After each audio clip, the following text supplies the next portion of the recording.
So considering this, we really need to get into the causes of bad data. There were a lot of ways we could approach the subject, and I think really understanding at a categorical level, because each of these will have special to-dos. So let's look at this from a top level, and I have a few examples that I'll roll through here.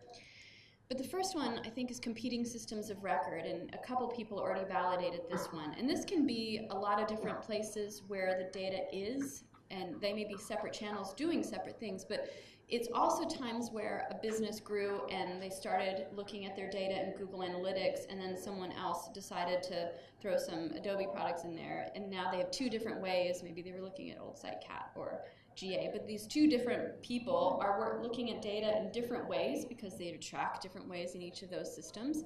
And whenever they have to come together to make decisions, it can get very challenging, because who's right and how do you decide on what? So this one can be a real time-consuming challenge.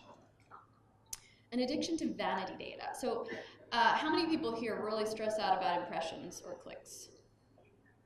Right, okay, so this is a little bit of the legacy world of eyeballs and advertising. This is where people worry about things like how many impressions we're getting or traffic. This is a data challenge that can cost money. I'll show an example of that in a little bit, and a lot of time, because you end up explaining what metrics matter to people and trying to get them into those conversations versus other ones.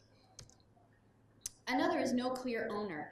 This is the gatekeeper world. So we've definitely had situations where we take on a new client and we ask them for access to Google Analytics, and they don't know who can grant it to us.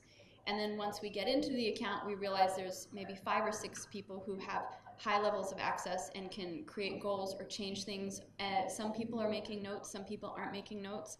The things that they're noting aren't always relevant or interesting or notable, but they're all in there. And then there's this big mess with different filters, and no one person understands what's happening in there. So if there's no clear owner of your data, you're going to have those siloed experiences that you're talking about, because there's no one who's sort of the pivot point, and that can cause a lot of challenges.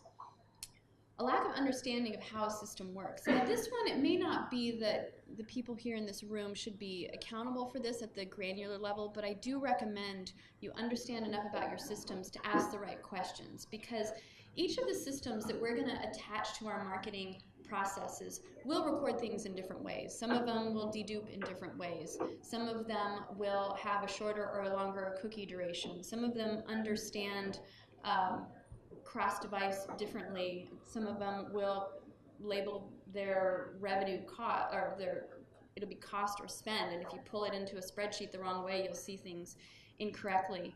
And you'll also not understand what could break a system. One quick example is, imagine a really friendly programmer thinks that your confirmation page doesn't sound friendly enough, so they turn it into a thank you, like mycompanyname.com/thank you, because that's friendlier than confirmation, right?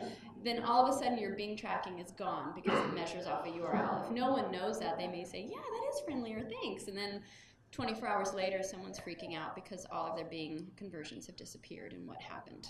Well, we just got friendlier. That's all that happened. So, having a non-data-driven culture. And we're going to talk a lot about this one because it's really important to having your data enculturated. You want people talking about your numbers, and all the relevant people. You know, not everyone should care about your numbers in the company, but all the people that are touching the data, all the people that are making decisions based on the data, all the people that are trying to make you more money should understand the data the same way, because then they'll understand where to put money and how much money they're going to get out of it, and they can plan accordingly, they can grow, they can expand, they can do all the wonderful things that you can do when money comes in and money comes out in the right ratios. Yes?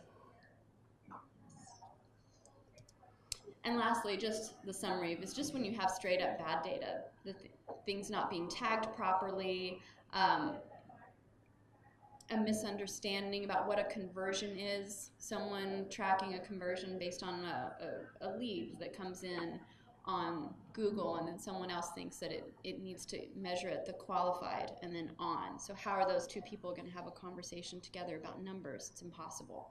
So it's really important. Do any of these resonate with you guys? Raise your hand if you see your company's challenges in one of these boxes. Yeah, it's pretty much a good number. Is there anything that you guys are challenged by that doesn't show up here? Yeah, for the most part, it'll fit into one of these boxes.